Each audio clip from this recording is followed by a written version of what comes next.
قابل احترام ججز صاحبان اور ایماندار اداروں، ذرا سنیے، آئے روز مسلمانوں کے خون کی بڑھتی ہوئی ارزانی سے دل ڈوب جاتا ہے۔ ایسا لگتا ہے کہ ہم لوگ مر گئے ہیں، بس ہمارا جسم لوگوں کے ہجوم میں ایک تنکے کی طرح معلوم ہوتا ہے۔ کبھی کبھی ایسا لگتا ہے کہ یہ جو مسلمانوں کا لہو بہہ رہا ہے یہ مسلمانوں کا لہو نہیں ہے، بلکہ مسلمانوں کے لہو کی کوئی قیمت ہی نہیں ہے۔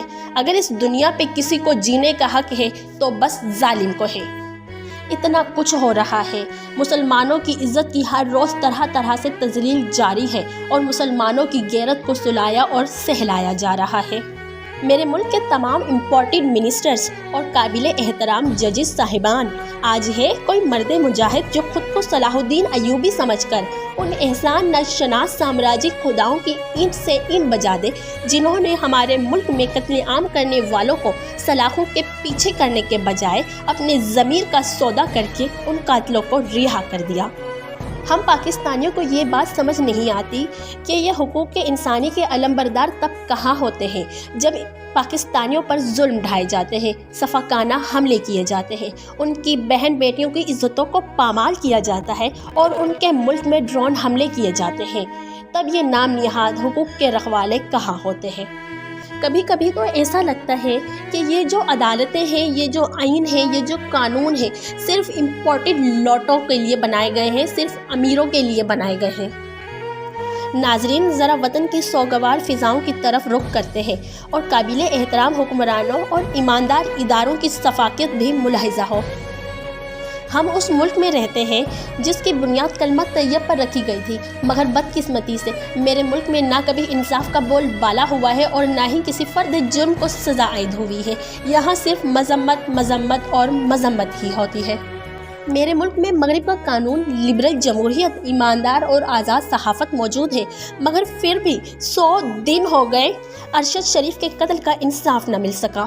ایک طرف سلاخوں کے پیچھے بے گناہ ایریا رگڑ رگڑ کر مر جاتے ہیں، حق اور سچ بات کرنے کی وجہ سے ان کی عزتوں کو سرعام اچھالا جاتا ہے، مگر دوسری طرف میرے ملک کے وزیر اعظم اور وزیر اعلیٰ جن پر فرد جرم عائد ہونے کے باوجود وہ خوش اور سکون کی زندگی گزار رہے ہیں، مگر کسی قانون، آئین اور جمہوریت میں اتنی ہمت نہیں ہے کہ ان سے حساب مانگ سکے۔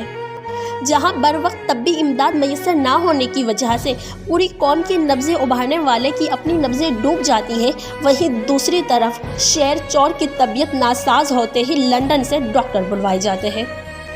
سندھ میں بربریت کے پہاڑ توڑے جاتے ہیں، مگر امن کے سفیر امن میں ہیں۔ پشاور میں امت مسلمہ کے قتل کا بازار گرم ہوتا ہے، مگر حقوق انسانی کے علمبردار سوئے رہتے ہیں۔ میرے ملک میں تو ہر روز نئی ظلم و جبر کی داستانیں رقم ہو رہی ہیں۔ ناظرین، یہی ظلم کی رات ہے جو نہ مٹتی ہے، نہ کٹتی ہے، نہ ڈھلتی ہے، نہ گھٹتی ہے۔ انہی کالی رات کے سائے میں محب وطن کی عزتوں کو پامال کیا جاتا ہے، ان کے نام پر وارنٹ کاٹے جاتے ہیں، اور اسی ظلم کے موسم میں نعرہ حق کا ساتھ دینے والوں پر شیلنگ کی جاتی ہے۔ کیا ہوا کہ نواز اور زردار اس ملک کے عوام کو بھوک اور افلاس کی چکی میں پیس کر ہلاک کر دینا چاہتے ہیں؟ کیا ہوا کہ میرے ملک کے وزیروں اور مشیروں کو پیسوں کے بتوں سے امیدیں ہیں اور خدا سے نا امیدی ہے؟ کیا ہوا کہ میرے ملک میں قوم لوط جیسے گھنونے کاموں کو قانون بنانے کی کوشش کی جا رہی ہے؟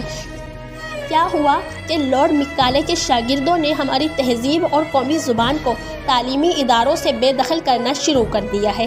کیا ہوا کہ امن کے علمبرداروں نے مسلمانوں پر جہاد حرام کر دیا ہے؟ ناظرین، میں تمام لوگوں سے سوال کرتی ہوں کہ اس نظام میں ظلم کو کون بدلے گا؟ ان حالات کو کون بدلے گا؟ جی ہاں، میں اور آپ ہی وہ لوگ ہیں جو حالات کا پاسا پلٹ سکتے ہیں۔ ہم ہی وہ شاہین ہیں جو نظام ظلم کو بدل سکتے ہیں۔ ہم ہی وہ حیدری کی شمشیر ہیں جو اس کفار نظام کو ختم کر سکتے ہیں۔ میرے عزیز ساتھیوں اور مہمان گرامی، اٹھیے ایک عظیم عالیشان انقلاب کے نقیب بن کر، الٹ دیجیے اس فرسودہ نظام کی بساط، بہا دیجیے اپنے جسم کا سارا پسینہ اور خون، پھر پھوٹے گا اس کشت ویرا سے ایک سہانا منظر جو بہا جائے گا ساری بے انصافیوں اور ظلمتوں کو۔ نہیں ہے نا امید اقبال اپنی کشت ویرا سے، نہیں ہے نا امید اقبال اپنی کشت ویرا سے، ذرا نم ہو تو یہ مٹی بڑی زرخیز ہے ساقی۔ پاکستان زندہ باد۔